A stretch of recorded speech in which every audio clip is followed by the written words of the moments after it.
Hi, and welcome to day 3 of my 12 Days of Christmas series. Today's topic is how to create a Christmas budget. So, the first thing that you have to do is get pen and paper, your journal, your planner, an Excel spreadsheet, or whatever it is that you want to create your budget on, and then you want to do the following. So, number 1, you want to write your monthly income.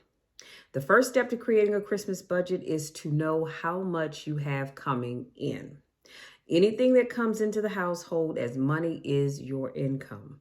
This includes any side jobs, any extra paychecks, alimony, child support, residual income, etc. It's all considered income.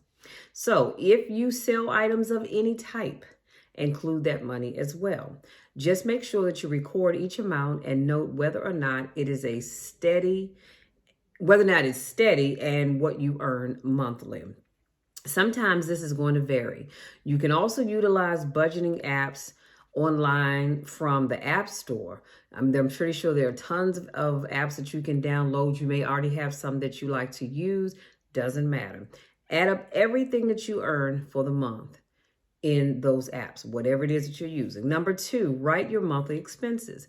So you will need to consider every single, when I say every, I mean every single bill that you have, even if it's not a monthly bill. Whatever bill that you have in November, even if it doesn't occur again in any other month, you still need to add that bill up. So the goal here is not to be surprised by your spending habits. So if you find that you're spending excess on food, then it's time to keep track of things better by creating a shopping list. And here's the important piece, you guys, sticking to it. Make a note of all your due dates. Write them down and make sure you factor in things like your phone bill, the cable bill, the internet, groceries, rent, etc. It might be wise to make a new budget every month because some of these things are going to vary. Now, the things that I just named, of course, those are things that you have every month, but I'm talking about when you have things that are going to come up that maybe you didn't plan for. And these might be things that you have this month, but you may not have them again until a few months down the road. So that's why it's good to create a new one each month.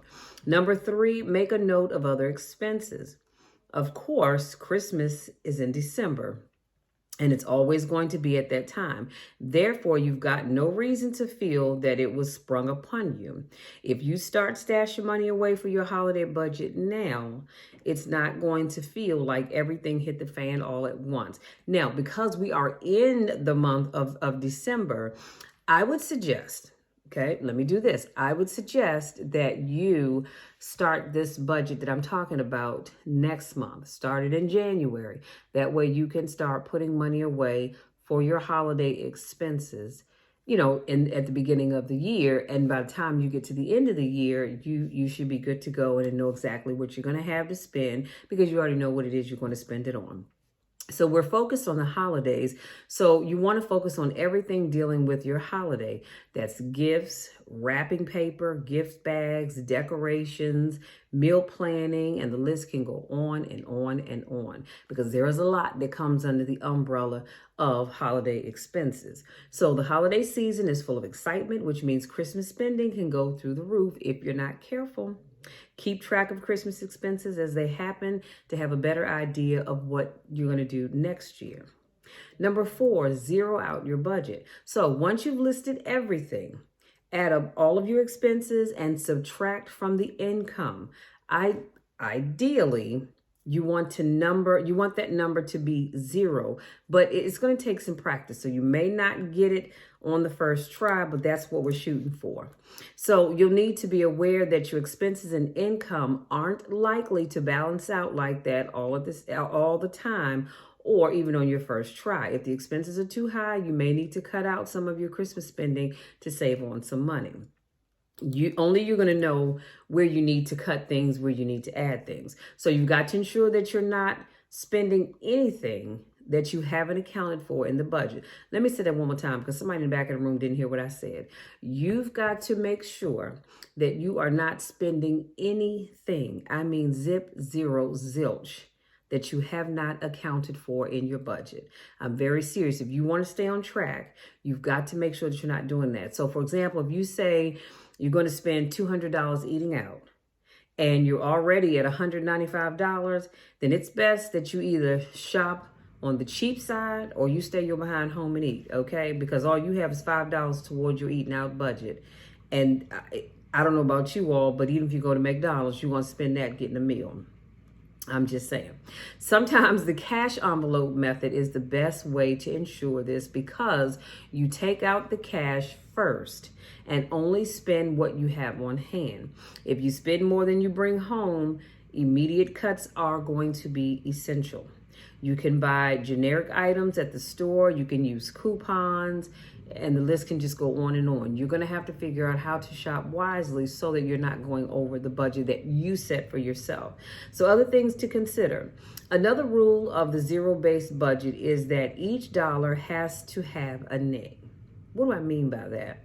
Well, therefore, you've got no more dollars to spend because they're all accounted for. So if you come out ahead by $50 or $100, you're not done. The 100 has to go somewhere, which can go towards the Christmas budget or into another savings account. This is going to free you up to relax and enjoy life, knowing that everything is suitable and ideal. So how to budget irregular income. Even if you have an irregular income, say that 3 times fast, zero-based budgeting is a possibility for you. You can actually plan for irregular incomes exactly like the regular ones. The goal here is to list your income based on what you earned the last year, and you want to err on the side of caution and go with the lowest amount possible. You can also list the expenses in their order of importance.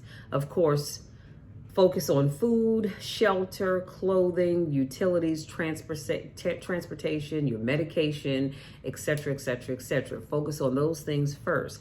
When you get paid, take your money and go down your list from most important to least important. It might not cover everything, but you can pick up and continue with the list the next time. So what's a Christmas fund, you ask? Well, many banks offer Christmas funds, which allows you to deposit the money that you need and hold it until you're ready to spend it. And I do believe, if I'm not mistaken, I do believe Andrews Federal Credit Union has a Christmas fund. Most banks do not, like your Bank of America, SunTrust, and those places, they do not have Christmas funds. I want to say most credit unions do. So you'll just have to kind of shop around and figure that out for yourself. And generally, you can set up a free Christmas fund, or you can do it yourself. Buy a few envelopes and have that be your account. Do not, hear what I'm saying, do not dip into that money until you are ready to start spending for the holiday season. And I know what you're saying, but Michelle, what if something comes up? Well, that's why you're going to have a separate emergency fund so you don't have to touch your Christmas money. Now, how do you set up Christmas funds? Well, it's easy to set up a free Christmas fund and to have a debt-free Christmas. Take the money that you set aside each month for your holiday budget and put it in a separate account. Alternatively, you can create a budget line item that says Christmas fund. Enter the balance of what you've saved, what you want to save, and a long-term goal. Once you know your holiday budget and what you're spending on Christmas, it's time to divide up how much you've got by how much time is left. So, for example, if you have already saved $500 and have a budget of $1,000, with 3 months left to go, you should be saving about $170 to have that much money to spend. How much money should I save for Christmas? Well, that's a good question. Generally, the rule of thumb is to not spend more than 1% of your yearly income for holiday shopping. Okay, I said generally because that's going to differ depending on how many people you have to buy for. And of course, if you have little people, then, their things tend to be a little bit more expensive than as you become an adult where you don't need such high-tech things. And if you do, you can buy those on yourself, right? So, of course, the amount that you have to play with depends significantly on your Christmas budget. So when you create a Christmas budget, it helps you realize that you've got what you have, and you can divide that by how many people that you have to spend money on. If you use the debt-free approach, you are going to use a credit card for any Christmas shopping purchases. Did y'all hear what I said? We're not using credit cards, okay? Now, how much should I budget for gifts? Well, that amount is really going to depend on you. It's important to make a list of everyone you want to buy for. Of course, nothing comes for free, so you've got to plan ahead to budget enough money for everybody's items. You can save money, and some gifts can be free with coupons and other tactics. However, it's best to plan ahead and divvy your holiday gift budget for each person before you start buying presents. See, the problem that most people have is they start shopping first, and then they realize, oh, you know what? I still have 5 more people I need to buy for, but my budget is like this. Well, see, you should have decided early on how much you're going to spend per person. That would have been the helpful thing to do. But again, do what works for you. Don't go into debt. I cannot stress. If you don't remember anything else I tell you, I need you all not to go into debt. Living free of debt doesn't start at Christmas time, okay? But it can be ruined during the Christmas holiday. Your Christmas budget is there to ensure that you can buy something for everyone on your list. Some people might get more money spent on them based on various factors. If you are a stickler, you may divide the number evenly amongst each person on the list. That way, no one gets a better gift than someone else. Christmas shouldn't be about spending. It should focus more on free things, such as spending time with family, enjoying each other's company. Your Christmas budget doesn't have to reflect that, though. You can create the most appropriate Christmas budget for you and your needs. That way, no one gets on the naughty list and everyone gets a little something. If you won't feel like Scrooge, you'll be free of debt, and you can enjoy yourself this holiday season because of your Christmas budget. And let me put a pin right here. I remember years ago, I had a credit card and I was like, oh shucks, I'm gonna do some serious spending. And it was all fun and games until that bill came in the mail, and I thought, holy crap. And so it took me months to pay that bill down. So that's why I'm encouraging you guys not to use credit cards, because while it's nice to have credit cards, it is not nice when those bills start coming in after the holidays.